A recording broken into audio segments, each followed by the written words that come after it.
ये करीब 1 साल पुरानी बात है। भारतीय सेना को एक सूचना मिलती है कि कश्मीर के अंदर घुसपैठ हुआ है और वहाँ पड़ोसी मुल्क पाकिस्तान से कुछ आतंकवादी यहाँ पर घुस आए हैं। जैसे ही ये सूचना मिलती है, इसके बाद भारतीय सेना सतर्क हो जाती है और सर्च अभियान चलना शुरू कर देती है। सर्च अभियान के दौरान ही आतंकवादियों से मुठभेड़ हो जाती है और मुठभेड़ में एक आतंकवादी मारा जाता है। जैसे एक आतंकवादी मारा जाता है, उसके पास सामान मिलता है और सामान के जब सर्च किया जा रहा था तो उसकी तलाशी ली जा रही थी, तो उसमें एक डायरी मिल जाती है और डायरी के अंदर से कई तस्वीर, कई फ़ोटो। उन तस्वीरों के अंदर पता चलता है कि वो आतंकवादियों की तस्वीरें, उनके पास आधुनिक हथियार होते हैं। अब जो तस्वीर में उनको फ़ोटो दिखाए जाते हैं, उन फ़ोटो की जांच पड़ताल करना शुरू कर देते हैं। ऐसा पता चलता है कि उनके अंदर दो तो कश्मीरी होते हैं और बाकी लोग जो फ़ोटो में दिखाई दे रहे थे वो पाकिस्तानी होते हैं। अब ये पता करने के लिए कि आखिरकार ये लोकल हैं, जो कश्मीरी हैं, वो कौन हैं, कहाँ से आए हैं, तो एक का नाम सामने आता है जिसका नाम आसिफ शेख होता है और एक आदिल होता है।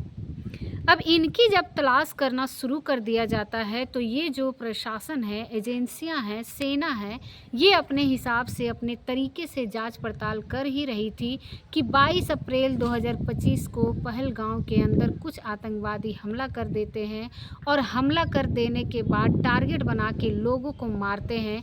जो हिंदू थे उनको मार रहे थे, बाकी लोगों को छोड़ रहे थे।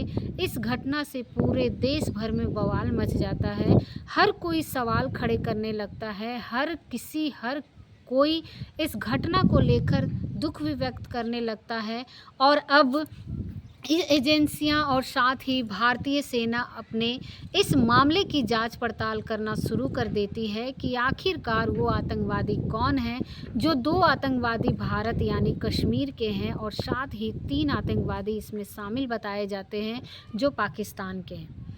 इनको भी ढूंढा जाता है और उनको भी ढूंढा जाता है। साथ ही जो कश्मीरी होते हैं उनकी भी तलाश किया जा रहा है। ये तो नहीं मिलते हैं, लेकिन उनके घर को पूरी तरह से जमींदोज कर दिया जाता है। आज की इस कहानी के माध्यम से यही समझने की कोशिश करते हैं कि आखिरकार ये हमला क्यों हुआ, इस हमले से किसको फ़ायदा होने वाला था और कौन कौन इस हमले के पीछे था। तो सबसे पहले आप सभी को मेरे तरफ से नमस्कार और आप सभी का मेरे यूट्यूब चैनल में बहुत बहुत स्वागत है। आज की जो सच्ची घटना है जो मैं आपको सुनाने जा रही हूँ, ये सच्ची घटना है जम्मू कश्मीर के ज़िला अनंतनाग का एक ब्लॉक लगता है जिसका नाम है बिजबेहरा। इसी का एक गांव लगता है जिसका नाम है गुरु रहने वाला एक लड़का है जिसका नाम आदिल हुसैन ठोकर होता है। इसी का एक छोटा भाई होता है, साथ ही दोनों बहनें माँ और बाप होते हैं। इसकी ज़िंदगी सब कुछ ठीक चल रही थी, लेकिन अचानक से ये साल 2018 की बात है, अपने घर से लापता हो जाता है, गायब हो जाता है। और गायब होने की बाद जब ये घर वालों इसकी तलाश करते हैं, पूछताछ करते हैं कि आखिरकार ये कहाँ गया।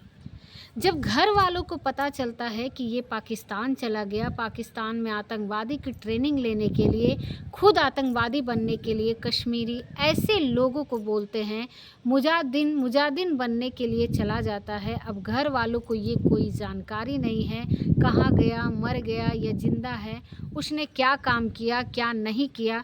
घर वाले ये बहुत परेशान थे, इसीलिए पुलिस आती है, जांच पड़ताल करती है, जिसका नाम आता है तो नाम आने के बाद फिर उनसे पूछताछ भी करती है। लेकिन अभी तक सिर्फ पूछताछ हो रही थी, लेकिन जब पुलिस प्रशासन ने, एजेंसियों ने, भारतीय सेना जब मामले की जांच पड़ताल करना शुरू किया तो पता चलता है कि अनंतनाग ही पहलगांव का एक बेसन घाटी है और बेसन घाटी में 22 अप्रैल 2025 की दोपहर लगभग 2:30 बजे के आसपास का वक्त हो रहा था, जब यहाँ पे 2-2.5 हज़ार से ज़्यादा सेनानी थे। वहाँ की घाटियों को जो स्विट्ज़रलैंड कहते हैं उसको आराम से देख रहे थे और यहाँ की यादें को अपने फ़ोटोग्राफ्स में, अपने जहन में ताज़ा कर रहे थे और यहाँ लुत्फ़ ले रहे थे। इसी बीच में बताया जाता है कि 5 आतंकवादी ने आधुनिक हथियारों से गोलियां चलाना शुरू कर दिया और वो चुन चुन कर ऐसे लोगों को मार रहे थे जिनके नाम हिंदू थे, अब जो मुसलमान थे उनको छोड़ रहे थे, जो कलमा सुना दे रहे थे उनको छोड़ रहे थे, और ये टारगेट करके इस तरह से मारना जब शुरू कर देते हैं तो इन्होंने लगभग 28 लोगों को मारा, और साथ ही 10 से ज़्यादा लोग गंभीर रूप से घायल हो जाते हैं। और इस घटना के बाद पूरे देश भर में बवाल मच जाता है। हर कोई इस घटना को कई तरह से सवाल खड़े करने लगता है, और साथ ही घटना को लेकर प्रतिक्रिया आने लगती है और कड़ी जवाब देने की बातें करने लगती है। अब चाहे भारतीय सेना हो या फिर यहाँ के एजेंसियाँ हों, इन्होंने अपना काम करना शुरू किया। जब जांच पड़ताल करना शुरू किया तो जो लड़का, जो कश्मीरी 2018 में, जो कि अनंतनाग ज़िले की गांव पुरगुरी का रहने वाला होता है, आदिल हुसैन धोकर, उसका एक फ़ोटोग्राफ्स एक आतंकवादी की डायरी के अंदर मिल जाता है। अब पुलिस प्रशासन ने, जो एजेंसियां होती है, जांच पड़ताल करना शुरू कर देती है। आखिरकार आदिल हुसैन धोकर के घर पर छापेमारी की जाती है, और 25 अप्रैल 2025 की रात को जब यहाँ तक जांच पड़ताल की जाती है तो देखा जाता है कि यहाँ पर एक अचानक से ब्लास्ट होता है। अब इस ब्लास्ट के बारे में अलग अलग प्रतिक्रिया है। मीडिया रिपोर्ट के माने तो इस घर में जब सर्च अभियान चल रहा था तो इसी दौरान यहाँ पर एक ब्लास्ट होता है, बम रखा हुआ था पहले से ही, इसीलिए यहाँ पर ब्लास्ट हो जाता है। लेकिन जब मीडिया वालों ने उसकी बहन यमीना से जानकारी जुटाने की कोशिश की तो उसने कहा कि उसके भाई एक तो जेल के अंदर है और एक आतंकवादी बन चुका है, वो कहाँ है, जिंदा है या मर गया, उसके बारे में कोई जानकारी नहीं है। साल 2018 में वो घर से लापता हो गया था, गायब हो गया था, लेकिन उसके फ़ोटोग्राफ्स देखने के बाद ही पता चलता है कि वो मुजाहिद बन गया है, यानी कि आतंकवादी बन गया है। उनकी बहनें, उनकी भी पुलिस ने उठा लिया है, और इस तरह से उसकी माँ, उसका बाप, उनको भी पुलिस उठा के ले आई है। यहाँ पुलिस ने जैसे ही सर्च अभियान चलाना शुरू किया, इसी बीच में एक ब्लास्ट होता है, और ब्लास्ट होने के बाद जो उनका घर था पूरी तरह से तहस नहस हो जाता है। अब जिला पुलवामा का रहने वाला, जिला पुलवामा का है, वहीं का एक इलाका है तरल, और तरल का ही एक इलाका लगता है मोगमा का रहने वाला आसिफ शेख। इसके बारे में यही पता चलता है कि ये भी आतंकवादी की ट्रेनिंग के लिए पाकिस्तान जाता है, और वहाँ से आधुनिक हथियार चलाना, और किस तरह से एक आतंकवादी की जो वो ट्रेनिंग दी जाती है, किस तरह से ज़्यादा भारत को नुकसान पहुँचाया जा सके, ज़्यादा से ज़्यादा लोगों को परेशानी में डाल सके, ऐसी ट्रेनिंग लेके आया था। और जो फ़ोटो मिलता है, जो तस्वीरें मिलती है एक आतंकवादी के पास से लगभग 1 साल पहले भारतीय सेना जो मुठभेड़ में मारा गया था, उसकी डायरी के अंदर, तो उसमें नाम आसिफ शेख का भी होता है। अब आसिफ शेख को भी जब तलाश करनी शुरू की जाती है तो घर के परिवार के लोग थे, उस वक्त थे नहीं, लेकिन पुलिस प्रशासन ने अपनी तरह से बुलडोज़र चलाकर पूरे घर को तहस नहस कर देते हैं, और इसके बारे में भी जानकारी जुटाने की कोशिश कर रहे थे कि आखिरकार इसकी कितनी इन्वॉल्वमेंट है। तो ये पता चलता है कि जो 5 लोगों ने यहाँ पर हमला किया था पहलगाम के अंदर, उन 5 में से 2 आतंकवादी शामिल थे जो कश्मीर के थे, और इन 2 आतंकवादियों में एक होता है आसिफ और दूसरा होता है आदिल। अभी ये मिले तो नहीं हैं, इनकी तलाश तो जारी है, इनकी बारे में पूछताछ पड़ताल की जा रही है। लगभग 2600 से ज़्यादा लोगों से जब पूछताछ की जाती है तब ये 2 नाम सामने आते हैं कि आप इनको क्यों नहीं देखते हो ना हो। इस पुल को पहलगाम में हमला हुआ है, इस पहलगाम के हमले में इनका नाम भी शामिल हो जाता है। अब सरकार ने इन पर 2020 लाख मतलब 20 का लाख का इनाम भी घोषित किया है। जब भी कोई इनके बारे में जानकारी देगा उनको 20 लाख के इनाम से पुरस्कारित किया जाएगा। हालांकि वो अभी मिले नहीं हैं, लेकिन इनको ढूंढने की तमाम कोशिशें की जा रही है। पाकिस्तान कहता है कि इस हमले में कोई हमारा हाथ नहीं है, जबकि वहाँ से 3 आतंकवादी आते हैं और यहाँ के 2 लोकल लोगों को शामिल करके उन्हें भी आतंकवादी से जोड़कर यहाँ पे इस तरह से हमला करवाते हैं। बताया जाता है कि पाकिस्तान की एक तस्कर तवैया एक संगठन है जिसका नाम है TRF, ridge estate fund of. इसने जिम्मेदारी ली थी कि अब पाकिस्तान चीख चीख के कह रहा है कि हमारा तो कोई हाथ नहीं है, लेकिन अगर हाथ नहीं है तो वो भारत का वाकई सचमुच साथ देना चाहता है तो टीआरएफ जो है भारत के हमले कर दे।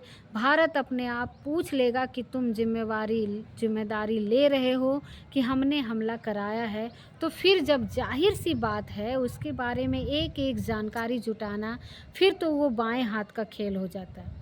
अब ऐसे में वो लश्कर तवैया को भी बचाने की कोशिश कर रहा है, जिसको आईएसएफआई का भी समर्थन मिलता है, सरकार का भी समर्थन मिलता है, और जो टीआरएफ है वो लश्कर तैयबा से उस उपजा हुआ एक चीज़ है जो भारत है वो आतंक फैलाने की, भारत में लोगों को डराने की, धमकाने की कोशिश कर रहा है, लेकिन ऐसा पॉसिबल नहीं हो पाएगा। हम इस हमले की जांच पड़ताल, मीडिया रिपोर्ट होती है, ये पड़ताल की जाती है कि आखिरकार इसके पीछे की क्या वजह हो सकती है, पाकिस्तान इसमें हमला कराने के लिए क्यों दिलचस्प लेता है। जब इसके बारे में सर्च किया गया, जानकारी जुटाने की कोशिश की गई, तो पता चलता है कि अगर पहले पॉइंट की हम बात करें, तब से ये आर्टिकल 370 हटाया गया है, तब से कश्मीर के अंदर एक तरह से शांति हो गई। और साल 2024 में जब यहाँ पर विधानसभा चुनाव हुए तो ये पूरी तरह से शांतिपूर्ण चुनाव हुए और यहाँ कोई बवाल नहीं हुआ, हंगामा नहीं हुआ, ठीक ठाक चल रहा था। हालात धीरे धीरे ठीक होने लगते हैं, और जब हालात ठीक हुए थे तो यहाँ के जो जनरेशन है, युवा है, या तो पढ़ाई लिखाई में ध्यान आगे बढ़ा रहे हैं, या फिर कारोबार की तरफ आगे बढ़ रहे हैं। जब लोग कारोबार की तरफ बढ़ते हैं तो पढ़ाई की तरफ बढ़ते हैं, तो वो अपनी निजी ज़िंदगी में तरक्की की तरफ बढ़ने लगते हैं, और इसी तरह की जब तरक्की होती है तो फिर यहाँ पर सब शांति होती है। बाहर दूर दराज के लोग यहाँ कश्मीर की अलग अलग वादियों को देखने के लिए आए हैं, चाहे वो सोनमार्ग हो, गुलमर्ग हो, या पहलगाँव हो, दूध पथरी, इस तरह की जगहों को देखने के लिए भी आए हैं। जब लोग जाएंगे तो वहाँ से इनकम भी होगी, पैसा भी आएगा, और कश्मीर की इंतजामात अच्छे होने शुरू हो जाएंगे। लेकिन जब पाकिस्तान को ये बात बिल्कुल भी नागवार गुजरनी शुरू हो गई, क्योंकि जब जेब में पैसा होता है तो लोग भूखे नहीं होंगे, और भूखे नहीं होंगे तो उनके अपने मन में कोई खुरापाती डाल नहीं सकते, इसीलिए पाकिस्तान परेशान हो जाता है। जब वो इस राजनीति को फैल कराने के लिए तमाम कोशिशें करना शुरू कर देता है, इसीलिए वो हमला कराने में कोई थोड़ी बहुत नहीं, पूरी दिलचस्पी ली है। पाकिस्तान में अंदरूनी इतने मामले हैं, जैसे अभी पिछले कुछ दिनों की बात है, बलूच में पूरी की पूरी ट्रेन हाईजैक कर ली गई जाती है, और ट्रेन हाईजैक करने के बाद बहुत सारे लोग मारे जाते हैं, लेकिन ये खबर कानों कान किसी को पता नहीं देना चाहते। लेकिन मीडिया ने इस चीज़ को खोदना शुरू किया, और जो वहाँ के अगवावादी होते हैं उन्होंने इस मामले में सब बताना शुरू किया, तो जाहिर सी बात है पूरी दुनिया में ये कहानी फैल जाती है। यदि हम पाकिस्तान के अंदरूनी मामलों की बात करें तो साल 2023 में 30 जनवरी की बात है, मस्जिद में एक ब्लास्ट होता है, और ब्लास्ट में जो ये पेशेवर हुआ था, लगभग 84 लोग मारे जाते हैं, और इस तरह से वहाँ पर अंदरूनी मामले हैं, आपस में लड़ाई झगड़े रहते हैं, बम बादे, आत्मघाती हमले किए जाते हैं, लोग मारे जाते हैं। 17 फरवरी 2023 की ये बात है। यहाँ इसमें एक कराची में आत्मघाती हमला होता है, गोलीबारी होती है, और उसमें 4 लोग मारे जाते हैं। 6 मार्च 2023 को ये कच्ची एक जगह लगती है, वहाँ पर 9 लोग मारे जाते हैं, और 30 जुलाई 2024 को खार बजौर में एक आत्मघाती हमला होता है, और हमले में 63 लोग मारे जाते हैं, यानी कि 63 लोग बेकसूर बेमतलब आत्मघाती हमला होता है, उन्हें मार दिया जाता है। 19 अगस्त 2023 को उत्तरी वज्रिस्तान में एक बम विस्फोट होता है, 11 लोग मार दिए जाते हैं। इस तरह के वहाँ पर अंदरूनी मामले हैं पाकिस्तान के अंदर। 30 जनवरी 2024 की बात है, ये बम विस्फोट होता है, और यहाँ से सीबी के अंदर और मुस्तम में होता है 29 सितंबर 2023 को, जिसमें 60 लोग मारे जाते हैं। इसी दौरान इसी तरह से संख्या है, दो बड़े बड़े मामले हैं, तो ढूंढ के निकालने की कोशिश की है। जैसे 11 मार्च 2025 को सीबी में हुआ था आत्मघाती हमला, जिसमें 26 लोग मारे जाते हैं। 28 फरवरी 2025 को नौशेरा में बम ब्लास्ट होता है, जिसमें 7 लोग मारे जाते हैं। और 9 नवंबर 2024 कोटा में आत्मघाती हमला होता है, जिसमें 62 लोग मारे जाते हैं। इस तरह से अंदरूनी मामले पाकिस्तान के अंदर आए दिन बम ब्लास्ट धमाके होते रहते हैं। और यहाँ पर महंगाई बेहिसाब बढ़ रही है, कर्ज बेहिसाब बढ़ रहा है, देश बर्बादी की ओर कगार पर जा रहा है। और वहाँ की आवाम, वहाँ की जनता सरकार से, सेना से सवाल कर रहे बैठे हैं। इसीलिए तो अपना ध्यान हटाने के लिए, लोगों का ध्यान हटाने के लिए ध्यान पहुँचा देते हैं कश्मीर की तरफ, ताकि लोग कश्मीर की तरफ ध्यान दें और उनके अपने अंदरूनी मामले उस पर ध्यान न जाए। यह बात इसलिए भी कही जाती है क्योंकि अगर तीसरे पॉइंट की बात करें तो 16 अप्रैल 2025 को इस्लामा में एक कॉन्फ्रेंस चल रही थी, जिस कॉन्फ्रेंस में मिलिट्री के चीफ होते हैं, जिनका नाम आसिम मुनीर होता है। और आसिम मुनीर ने बातचीत करते हुए इतना भड़काऊ भाषण दिया था, जिसमें कहा था कि कश्मीर पाकिस्तान के गले की नस है, अगर कोई इंसान के गले की नस दब जाए तो वो मर जाएगा, इसीलिए कश्मीर उनका है और उनका ही रहेगा। और इस तरह की बातें उन्होंने ऐसा बोलना शुरू किया कि उनकी भाषण में लगे कि हिंदू और मुसलमान कभी एक नहीं हो सकते हैं, वो अलग हैं, ताकि भारत के हिंदू और मुसलमान भी आपस में लड़ने लगे।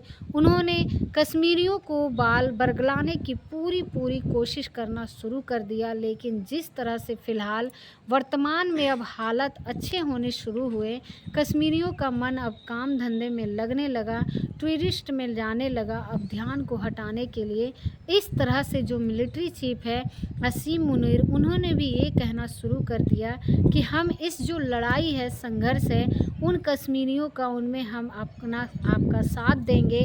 लेकिन साथ तो देने की बात करते हैं, कुछ ऐसा हिस्सा है जो कश्मीरी का, जो पाकिस्तान के कब्ज़े में है, लेकिन उस कब्ज़े को कभी नहीं छोड़ता, उसे कभी भी आज़ाद मुल्क घोषित कराने की कोशिश नहीं करता पाकिस्तान। लेकिन हाँ, यहाँ के बारे में वो ऐसी अनाप शनाप बातें करते, ज़रूर उल्टी सीधी बयानबाजी करके ये सब करता है। और इसके पीछे से ये बताया जाता है कि आसिम मुनीर की जो पीछे की वजह थी वो ये थी कि साल 2025 में उस व्यक्ति का अब रिटायर हो जाता है, लेकिन उसने इस तरह की अनाप शनाप बयानबाजी करने के बाद, लोगों को बरगलाने के बाद वहाँ की सरकार को खुश किया और सरकार ने 2027 तक उसका कार्यकलाप बढ़ा दिया। कुछ इसी तरह से। लेकिन हमले क्यों कराया गया, इसके पीछे की अगर हम बात करें, जैसे कि जिस तरह से कश्मीर की अंदर ट्विस्ट बढ़ा, और ट्विस्ट बढ़ाने की बात अगर बात करें तो 2024 का ये आंकड़ा कहता है कि 2,35,00,000 के आसपास जो लोग हैं यहाँ पर भारत के अलग अलग हिस्सों के, चाहे वो जम्मू कश्मीर हो या महाराष्ट्र के हो, उत्तर प्रदेश, गुजरात या पश्चिम बंगाल या कर्नाटक, अलग अलग प्रदेशों के, तमिलनाडु के हैं, यहाँ पर आते हैं। जो भी व्यक्ति अगर आएगा तो जाहिर सी बात है पैसा खर्च करेगा, होटल में रुकेगा, खाना खाएगा, और इसी तरह से वहाँ के लोगों का कारोबार बढ़ेगा। कारोबार बढ़ेगा तो इनकम बढ़ेगी, और इनकम बढ़ेगी तो उत्तर प्रदेश की स्थिति, यानी कि कश्मीर की स्थिति बहुत ज़्यादा अच्छी हो जाएगी। और जो वह यहाँ की जो कुछ बातें हैं, जो गरीबी के चलते जब कहते हैं कि इंसान का पेट अगर भूखा होता है तो भूखा इंसान जो होता है उससे कुछ भी गलत काम आसानी से कराया जा सकता है। लेकिन कई सालों से अब यहाँ के लोग भूखे नहीं हैं, बल्कि अच्छा काम कर रहे थे। और यही कारण है कि इस ट्विस्ट को ख़त्म करने के लिए, ये सब काम करने के लिए ये किया जा रहा है। 22 अप्रैल 2025 को जो पहलगाम के अंदर हुआ, वो बेसन घाटी के अंदर हुआ, वहाँ जाकर लगभग 2-2.5 हज़ार लोग होते हैं, लेकिन 5 आतंकवादी जब इधर उधर टहल रहे थे, घूम रहे थे, तो लोगों ने जब गोलियां की आवाज़ सुनी तो वहाँ से जब भागने लगते हैं, तो भागने के बाद छिपे थे आतंकवादी उनको टोलियों में के पास जा रहे थे। जो लोग 20-30 की टोली में छुपे हुए थे, पेड़ों की आड़ ले रहे थे, इसी बीच में आतंकवादी जाते हैं और पूछते हैं कि तुम्हारा नाम क्या है। नाम बताने वाले जो बता रहे थे ठीक है, जो कलमा बता रहे थे वो ठीक है, अगर जो ये देख रहे थे कि ये हिंदू है तो उसको चुन चुन कर मार रहे थे। और यही कारण है कि आपस में हमला कराने के पीछे यही वजह रही कि शायद हिंदू और मुसलमान आपस में लड़ बैठेंगे। कश्मीर में यहाँ कोई घूमने फिरने के लिए आएगा नहीं और कश्मीर की स्थिति पहले जैसी हो जाएगी जैसा पहले कभी हुआ करती थी। और इसीलिए जब पहले जैसी स्थिति हो जाएगी तो कुछ थोड़ा सा लालच देकर किसी को भी आराम से रास्ते से भटकाया जा सकता है। पाकिस्तान की कुछ इस तरह की चलपट्टी रही। और जब इसी बीच में ऐसे वक्त में हमला हुआ जब अमेरिका उपराष्ट्रपति के वेश भारत में घूमने के लिए आए थे, और जाहिर सी बात है जब कोई विदेशी यहाँ घूमने के लिए आएगा तो मीडिया भी आएगा, कवरेज रहेगा। और इधर कश्मीर में जब ये हमला होता है तो ये पूरी दुनिया भर की मीडिया ये जो कवरेज करती है वो कहीं ना कहीं विदेशी सैलानी इंडिया के अंदर ना आए, और ये दिखाने के लिए, डर पैदा करने के लिए कि शायद इसीलिए ये हमला कराया गया था। पाकिस्तान भले ही चाहे अपने मजूसों को कितनी ही पूरी करने की कोशिश करे, लेकिन भारतीय सेना और यहाँ की एजेंसियाँ अब इस मामले में जो भी तोड़ कोशिश कर रही है, और जितनी जल्दी हो सकेगा, जिस तरह से आदिल और आसिफ के घर को पूरी तरह से जमींदोज कर दिया जाएगा, आगे भी उन्हें सबक सिखाने के लिए तमाम कोशिशें तैयारी की जा रही है। और जल्द से जल्द इस आतंकवाद को ख़त्म करने के लिए भारत की सरकार ने भरोसा दिलाया है। इसमें विपक्ष ने ये भी कहा है कि हम तुम्हारे साथ हर तरह से बिल्कुल साथ हैं। और अमित शाह ने मुख्यमंत्री की मीटिंग में के लेने के बाद ये ऐलान कर दिया है कि जितने भी लोग यहाँ पाकिस्तानी हैं उनको यहाँ से जल्दी निकालिए, रचूक करिए, यहाँ से उसको उछालिए बनिए। दोस्तों, इस तरह से अगर होगा, भारत की सरकार सेना अगर अपना पूरा अड़ा रूप अपनाएगी तो पाकिस्तान जाहिर सी बात है अब दब जाएगा। जो उसके मासूमे हैं वहाँ मंसूब है कभी पूरा नहीं होगा, दिया जाएगा। अब ऐसी स्थिति में जो कश्मीरी के साथ ऐसे 2 मामले हैं, जैसे पंजाब में एक लड़की के साथ बेवजह मारपीट की जाने लगी जो कि कश्मीरी लड़की थी, और पंजाब में मारपीट हो रही थी, जब वहाँ के लोकल लोगों ने जाकर समर्थन किया, कहा कि इस बेटी का क्या कसूर है। ऐसी स्थिति में कश्मीर की बहुत बड़ी संख्या में लोग ऐसे होते हैं जो भारत के अलग अलग हिस्से में होंगे। ऐसी स्थिति में जो बहुत ज़्यादा डरे होंगे, सहमे होंगे कुछ लोगों की गलतियों की वजह से, जिन्होंने उनको भी पाकिस्तान का हाथ शामिल हो, उन लोगों की गलतियों की वजह से कहीं ऐसा ना हो लोग आपस में लड़ बैठे। इसीलिए लड़ने की बिल्कुल ज़रूरत नहीं है। ऐसे वक्त में सभी लोगों को एक साथ खड़े होने की ज़रूरत है, एक मुट्ठी बनाने की ज़रूरत है।